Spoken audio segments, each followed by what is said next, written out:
Hi, this is Julia with Prison the Hidden Sentence, and I'm here today with Fury Young. He's the producer of Die Jim Crow, and he's going to tell us a little bit about it, and thanks for joining us today. So could you tell us, where did the name come from? The name was inspired by the book by Michelle Alexander called The New Jim Crow. And in the 60s, there was a book written called The Strange Career of Jim Crow. And then in 2010, there was The New Jim Crow. So this is just Die Jim Crow. Let's see an end to this rusty, outdated, racist thing that was once slavery and then convict leasing and then Jim Crow and the war on drugs. Let's just die Jim Crow. And how did it come to you? I mean, it makes sense, you explained how, but how did you think of using this? Well, I was on the bus, I was reading, on the subway actually, reading the book, and I had this lightning bolt moment in my head. Right. And I just decided I wanted to do it. I had had previous experience with one loved one, you could say, who was an older black dude who had done time. And then I worked with a bunch of guys who were just getting out. And so I just had a personal experience to go with it. And I think the two things were a good marriage of something that's passion, but also really grounded in reality and something that's a real human rights crisis. So could you tell us about the music?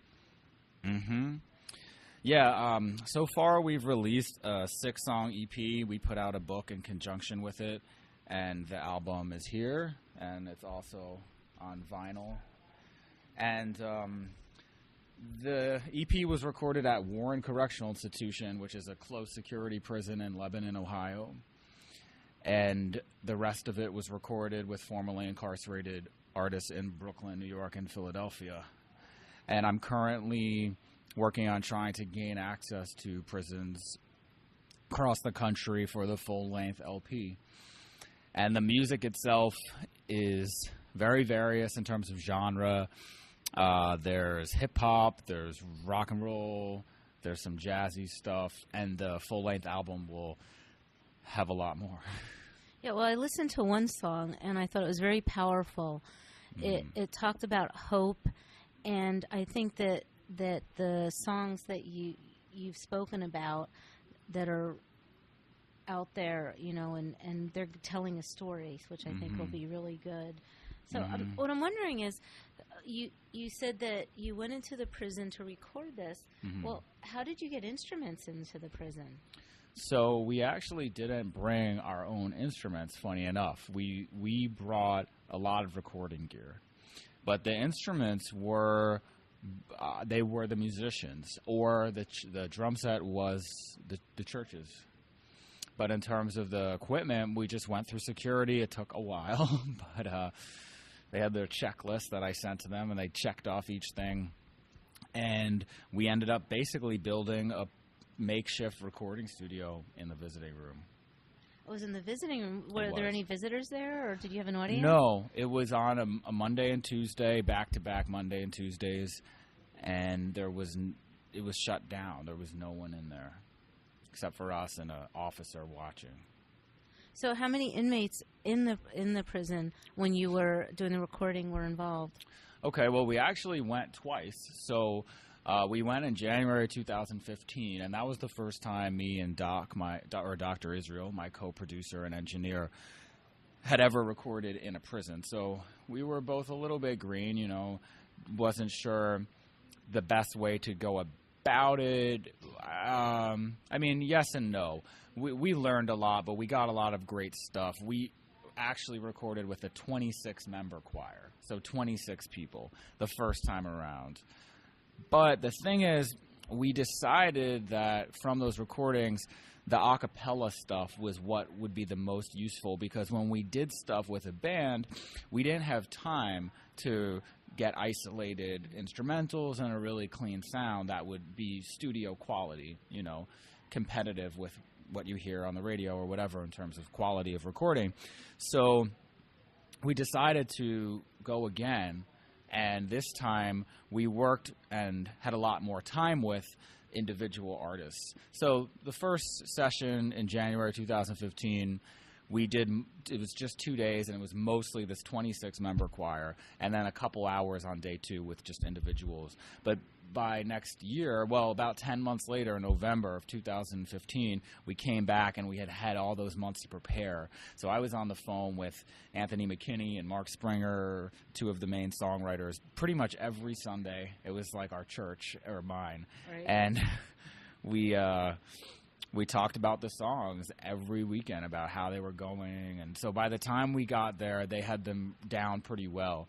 And we did a little bit of work with the choir the second time. But the second time was when we really got heavy with the recording gear in terms of making the makeshift studio. And we also had 4 days. So it was way less rushed. Could you talk a little bit about the songs? I mean, like I said, I had heard that one, but you said there was a story. Tired and Weary. Yeah, but you said there was a story. It was kind of a progression of what somebody incarcerated would go through. Yeah.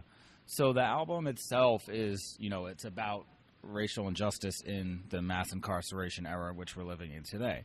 And so the artists who write the lyrics and the vocalists are all black, formerly and currently incarcerated. And then the musicians are mostly black, but there's also folks of other, creeds or whatever you want to call it, who are formerly or currently incarcerated. And the story follows 3 acts: pre-prison, prison, and reentry. And it follows many different narratives into one. So you have, growing up in a neighborhood that's infested with police, and the war on drugs has hit it heavy, and you have SWAT teams going in, raiding neighborhoods and stuff. This is let's say, early 80s, mid 80s. And you hear, Ronald Reagan campaign speeches, and then Bush and stuff. And then eventually the character, goes into prison, some for a crime they didn't commit, some totally guilty, what have you, but maybe they killed one person and they're sentenced for 3 murders, like Mark Springer. And then they have an all-white jury, like Spoon Jackson. They get sent to prison. They lose loved ones. They do time in solitary confinement. They experience racial dynamics inside of prison, et cetera, et cetera. Finally, they get out, and, I thought I did my time. Wait a second. Why am I still walking around with this felon label on my back everywhere I go? And how come me being someone who, actually the statistic is if you're black and you don't have a felon, you have less of a chance of getting employment than if you're white and you do. But in this case, it would be the character is black and has a felony record on top of their back. So your chances on the outside world, there's still that invisible wall, and that's what Michelle talks about a lot in her book, The New Jim Crow. It's chilling. It's just chilling to hear what people go through, and it just sounds so powerful. So I just have to ask, what's a white guy like you doing an album like this? What's a white guy like you doing in a place like this? Yeah.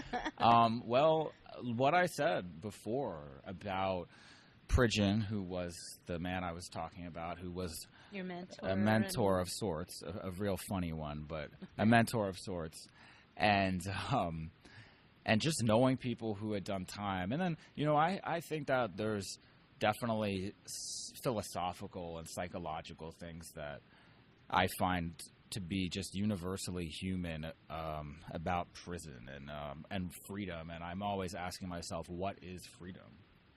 And I think that there's people who are in the free world who are more imprisoned in their minds and hearts than people I've met who are doing life sentences.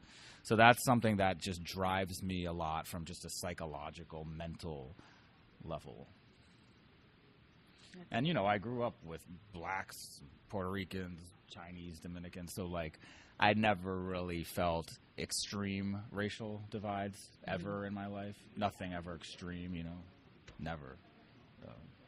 No, I think it's a great thing that you're doing, and I think it's great that you're telling this story, and it's great that that these inmates and formerly incarcerated inmates have the opportunity to have their voice heard and to write these songs and to make their music and to let people hear it. And I know that you're involved with other things too. What else are you doing? In terms of my own stuff? As far as I know that you're visiting inmates. Oh, sure. And you're working with inmates. So this isn't the only thing that you're doing. You have a passion to help people. Well, yeah. It's in terms of advocacy and activism. I definitely I do a lot of work with the people that I do music with. Anthony McKinney's innocent. I'm helping him. I just got a affidavit written for him with an eyewitness expert in Seattle. Charles Williams, who's also doing a life sentence for a murder he didn't commit, and that's Charles. I just hooked him up with Centurion Ministries out in New Jersey. So there's a lot of behind-the-scenes stuff that I don't really flaunt or talk about too much, but I definitely do it. It's just the kind of work that needs to get done, and I know that I'm in a privileged place, really, where I can do it as someone in the free world. Yeah, and I'm sure being this white guy who shows up to a parole hearing in Alabama for Tamika Cole really helped. I mean, she got out. That was another thing I did. I went to a parole hearing not too long ago, and I spoke, and she made parole. So it's things like that are really important. I think at the end of the day, freedom is more important than art. And that's what I wanted to bring out, that it's more than putting this album together, the music and telling the stories. You're also a doer and doing things and helping people. Right. So I just wanted to bring that out. So if somebody wanted to get a copy of the CD, how could they do that? You can go to diejimcrow.com/merch, MERCH, and you can also get the EP book and the vinyl there as well. And you can also download it on Bandcamp. And so we're looking forward to the album, and that should be out in the next year, you think? My lips are sealed. I can't put a date on it. I'm hoping 2020 at the latest. Well, I look forward to it. And I mean, when I asked that, I was hoping it would be in the next year. Yeah. However, I know it's going to be a big effort to get into the prisons. I know that you're working on making contacts so that you can get in there, so that you can work with the musical. I'm saying musical inmates, but inmates that are musically inclined that want to add to this and have a story to tell. So I know that's going to take a lot of time. Yes. So at least people can get a hold of this and listen to these songs. And I think they're really powerful. And I just want to thank you for your time. And do you want to show some more pictures? I'll just show one. Let's pick one good one. Here is Spoon a lot Jackson. Of stories in there. Yeah. Life without parole sentence. California. Really great poet, Spoon Jackson. So he's one of the artists on the full-length album. So look forward to hearing Spoon Jackson's words and his voice on the full-length record. He'll be on there. And many other artists. Well, thank you very much, and I look forward, like I said, to hearing the album and hearing the rest of the songs. All right. Thanks. Thanks.